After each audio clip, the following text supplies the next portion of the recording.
Welcome to Brainstorm MTG. I'm ELD, and this is Fast Effect Double Speed Magic the Gathering. Here we have Matt Orfanello on Sneak and Show versus Justin on Blue White Walkers. Not actually sure what he's calling his list. A 12 there for Sneak and Show, off to a good start. The two not going to be able to add up no matter which die, no matter what that other die shows. So they are very efficient here in their spellcraft. Sneak and Show gonna look to get a quick victory here against Blue White Walkers. Very similar to the Miracles lists that have been circulating. A lot of common cards, just a lot heavier on Planeswalkers.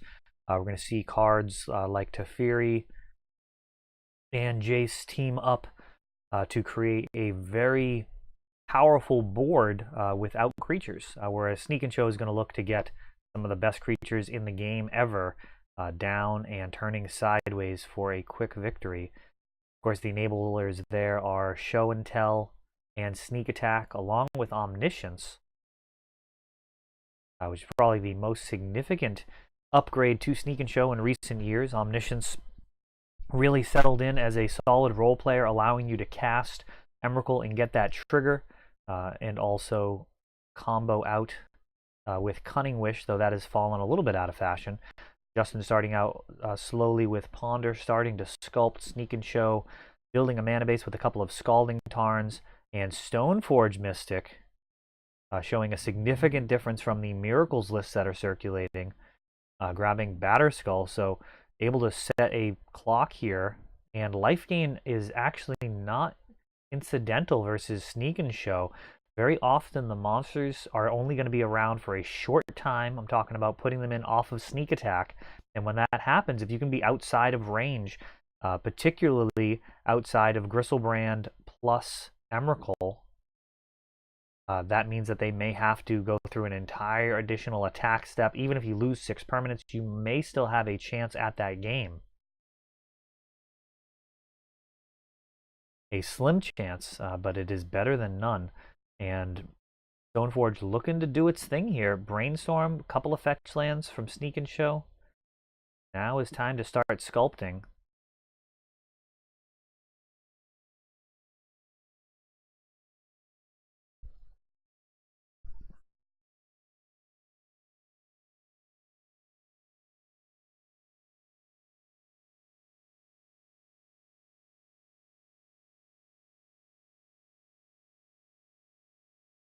Matt taking his time, thinking through this important decision. The game is at a juncture, going to go one way or the other in all likelihood. Either that Batterskull is going to come down and Justin will ride it to victory, or Sneak and Show is going to find a way to implement its plan. Ancient Tomb. Setting up a explosive turn down the line, perhaps. Now, the significant life total concerns here are getting outside of range of Emrakul and Gristlebrand. On the other side of that is pushing Sneak and Show's life total down to the point where Gristlebrand is no longer a particularly dangerous threat. If you can get under 7, they cannot draw cards pre-combat. We've got a Force of Will on a Sneak Attack, a Force of Will back, pitching Show and Tell.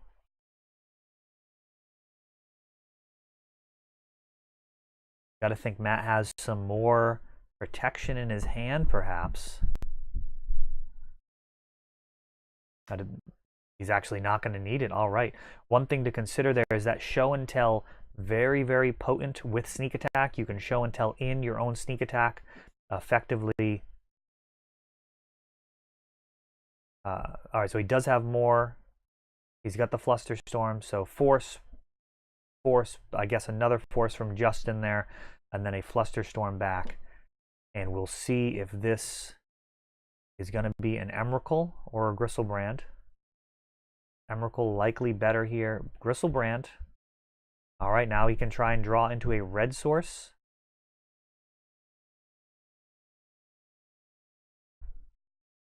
Swords to Plowshares. That's a problem. He's only going to be able to draw 7 cards. Oh, it's actually a Path to Exile.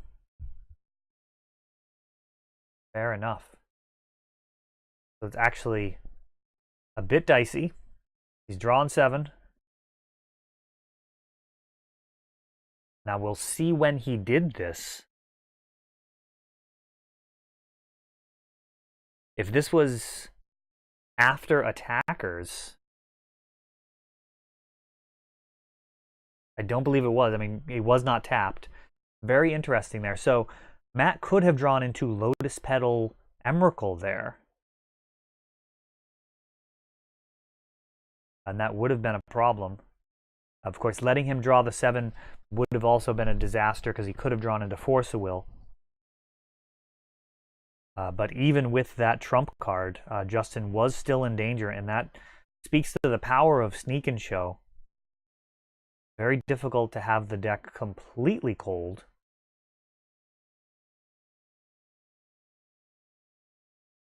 The deck can hit like runner, sneak attack into a monster, even if they're hellbent. Of course, if that monster is Gristlebrand, they can draw a ton of cards off of him more often than not.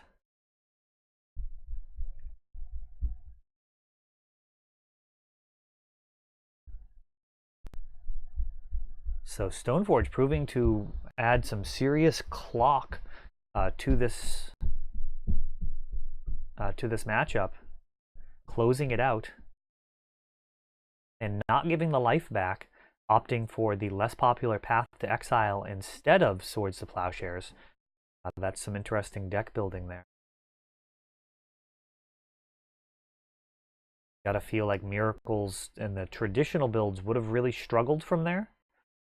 There would have been a must counter in Show and Tell and the sneak attack. Would have needed to get past a Force and a Flusterstorm. Something likely would have stuck. And even if they had the removal for the Gristlebrand, they wouldn't have been able to apply pressure to the life total in their typical builds. Certainly nowhere near the level that Stoneforge Mystic applied in that game.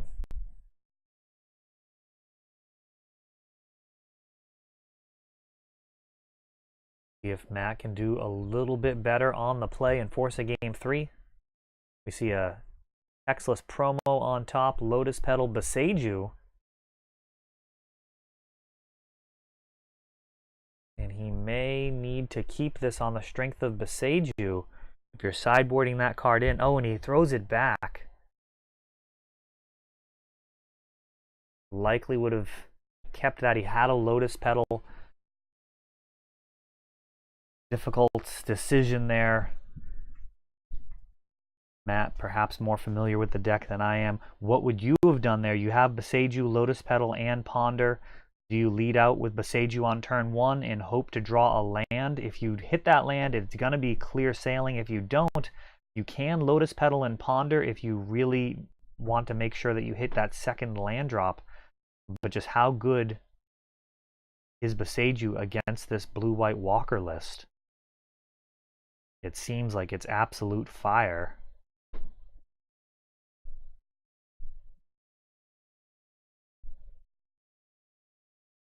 And a mull to 5, we see through the breach, some mana. Got a red elemental blast in hand. Ponder from Justin, not getting rebbed. Sneak and Show typically going to save those red blasts for a counter battle over a key spell. Unlike strategies like Delver, where you may just be looking to Pyroblast almost anything just to slow them down, especially if you've established a board presence. A lot of the time your opponent's counters don't end up being hugely relevant once you've got down a bunch of threats. They're the type of cards that they may have to start shuffling away because they need to answer the board and not the stack. And here we go, 5 mana through the breach online. Does he have a creature to go along with it?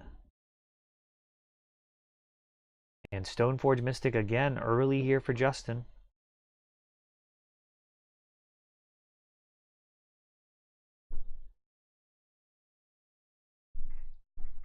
So Matt potentially going to be able to make a land drop and have Red Blast backup for the Through the Breach. We'll see how this goes. We don't even know if he has a monster yet. We've got an end step Through the Breach, though. This card is vulnerable to a number of different counters. Not actually even sure which counter that is.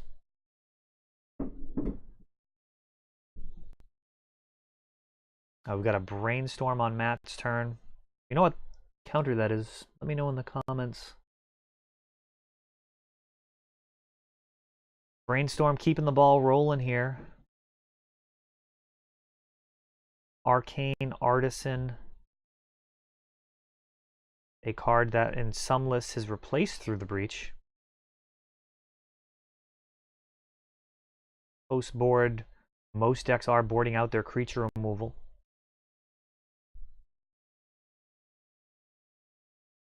And Matt jamming a Sneak Attack now. One of the slightly more difficult cards to counter. It looks like Vendilion Click coming in.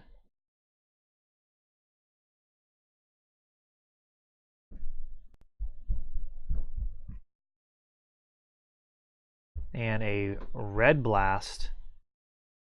Value there. And Force pitching to Fury on that Sneak Attack. So Matt able to protect the creature in his hand. And finally we have a Boseiju come down. But Justin has a 3-turn clock.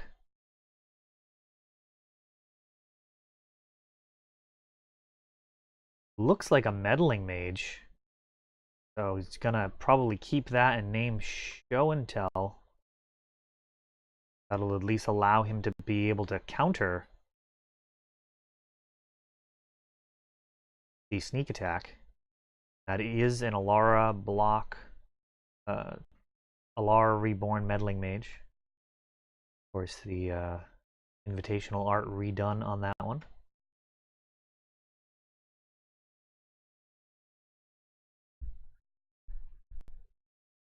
I'm always a fan of the original arts for those. Just a little piece of Magic history there. The Invitational was a great deal of fun every year. And either way, though, Meddling Mage could actually hit the lethal blow here.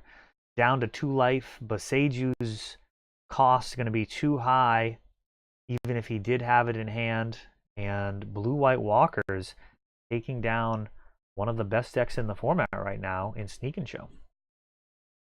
That's all for this one. If you enjoyed the video, please help grow the channel by subscribing. You'll be notified when we upload new videos like Fast Effect, Double Speed Magic with commentary, or Untapped, our raw tournament gameplay. Thanks for watching.